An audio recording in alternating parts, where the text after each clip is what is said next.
Et puis après, on se fait la 8. Cela fait plus de 2 mois que les théâtres sont vides. Enfin, pas tout à fait. Les professionnels continuent leur travail sur les planches, dans l'ombre, faute de public. Au théâtre de la Parfumerie, nous avons rencontré Bastien Blanchard. On est en pleine répétition pour 2 spectacles.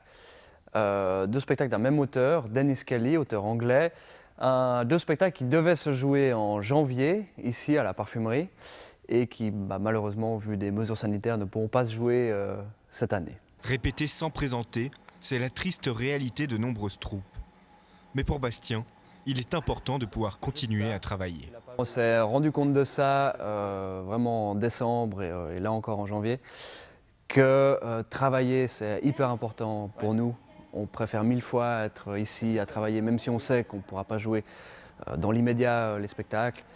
Ça fait vraiment du bien d'être ensemble et de continuer à bosser que d'être chez soi tout seul. Alors que l'agenda des professionnels de la scène est réglé plusieurs mois à l'avance en fonction des dates de répétition et de représentation des projets sur lesquels ils sont engagés, la situation actuelle faite de reports et d'annulations complique la donne.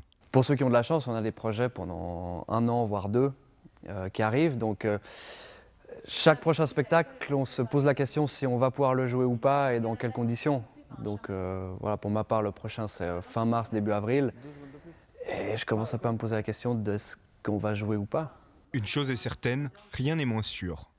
Les acteurs de la scène devront, semble-t-il, encore se battre un moment avant un retour sous les projecteurs face à un public.